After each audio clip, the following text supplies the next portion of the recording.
6 men, 6 fake names, one private island they swore they'd never speak of again.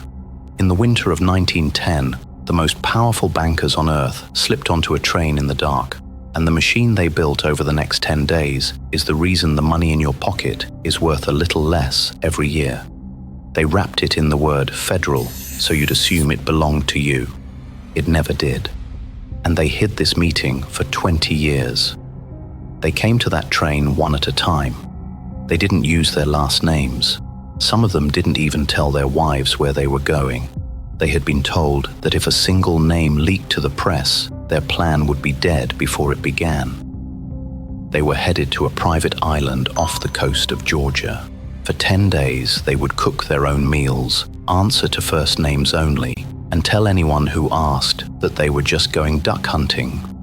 What these 6 men actually designed on that island still quietly controls your life today, because they were not criminals in the way you're picturing. They were the people who already owned the system, and what they came to build would reach into the wallet of nearly every American who came after them, including yours. This is the story of the night America's money stopped belonging to America. And the strangest part, they got caught and almost nobody noticed. Here's what you think you know. The Federal Reserve controls the money. It sounds federal. It has the word federal in the name, so you assume it belongs to you. But the Federal Reserve is not quite the government, and it was not written in Washington in daylight by anyone you elected.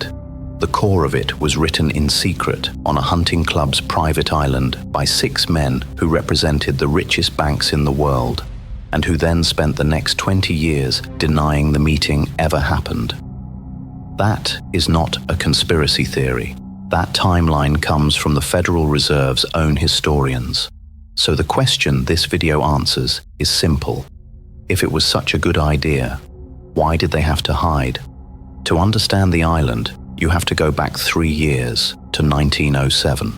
That autumn, America had a heart attack. A reckless bet on copper blew up, fear spread, and ordinary people lined up around the block to pull their savings out before their banks collapsed. Because here is how banking worked back then. The country's cash was scattered across thousands of separate banks. When panic hit, that money froze in place, and there was no central tap anyone could turn on. One man stopped the bleeding. J.P. Morgan, a private banker, locked the other financiers in his library and personally forced them to prop the system up with their own money. It worked. The panic stopped. But sit with how strange that is. The entire financial system of the United States had just been saved by one elderly banker's personal willpower. And that quietly terrified the men who ran Wall Street. Because if a single man could save the system, a single man could also refuse to. And next time, he might simply not pick up the phone. So they drew a colder lesson from that night. The rescue could never again depend on one mortal man. There had to be a permanent machine that could create money on demand. The crisis was real, but a real crisis is a terrible thing to waste.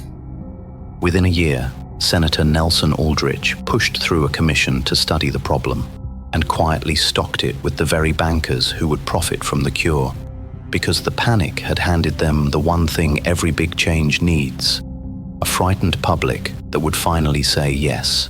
Which brings us back to the train. By the autumn of 1910, Aldrich was ready to stop studying and start writing, but he had a problem. If the public saw Wall Street writing the nation's banking law, that law would never pass. So he hid the authors. 6 men slipped away to Jekyll Island under a duck hunting cover story. Let me introduce them, because who they were is the entire point.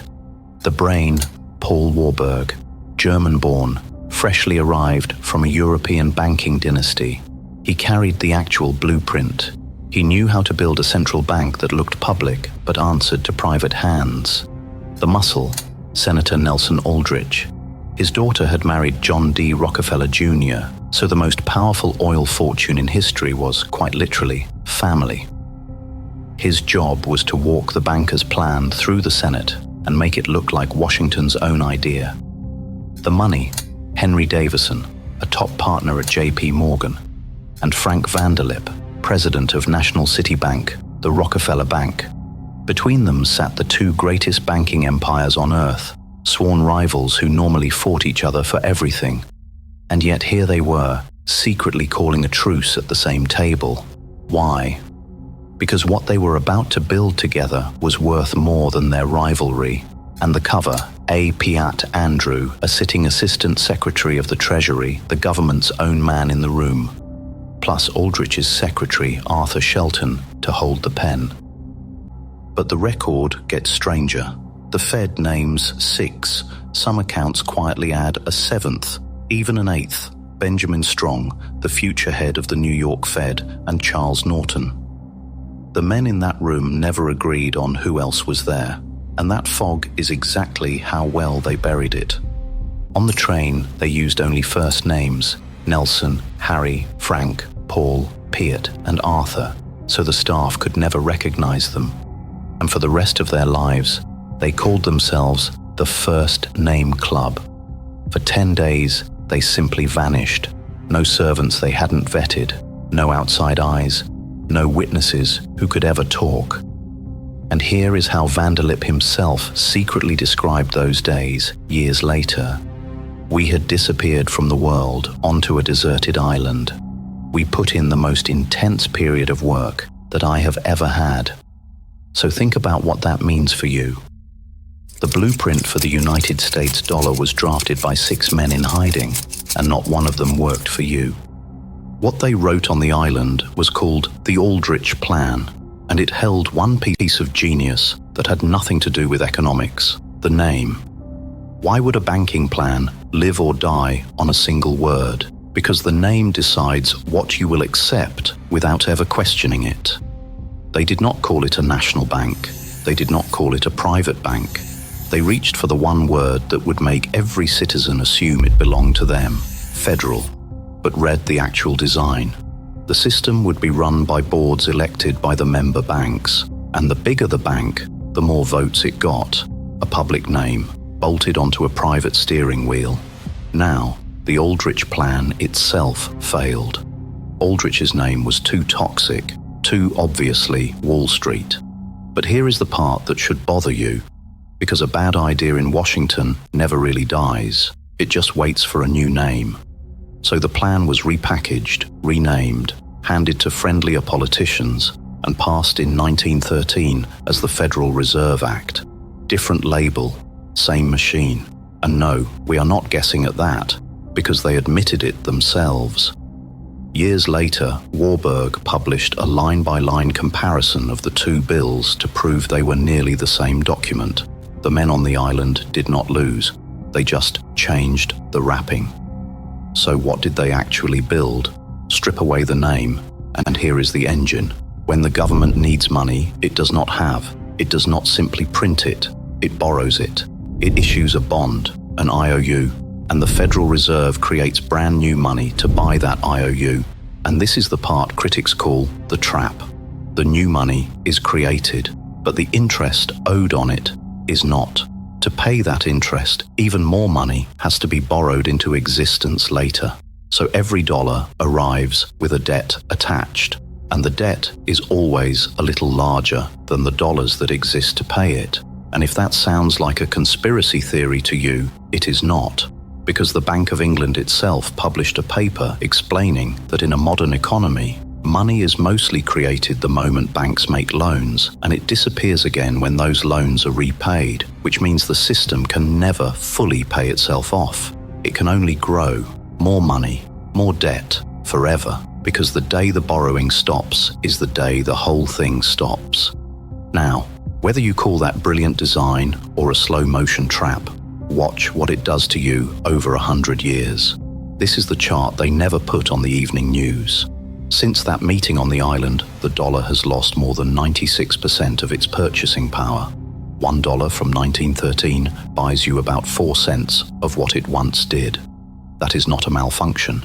That is the engine running exactly as it was designed.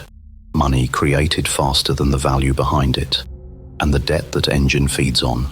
As of this month, the United States owes more than $39 trillion.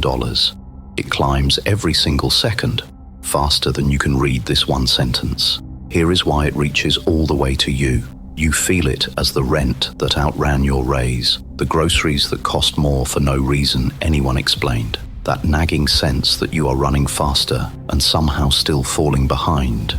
You are not imagining it. You are working, in part, to feed a machine that 6 men switched on under fake names in 1910, and it has been quietly draining the value of your work ever since. They counted on one thing above everything else. Not that you would agree with the system, but that you would never see it, that it would feel like weather, permanent, natural, nobody's fault. But it has an address, it has a date, and it has 6 names. And the first step to ever escaping a trap is being able to see the gears. So if this changed the way you look at the money in your hand, stay with us, because we follow the gears wherever they lead. Once you can see it, you can never unsee it.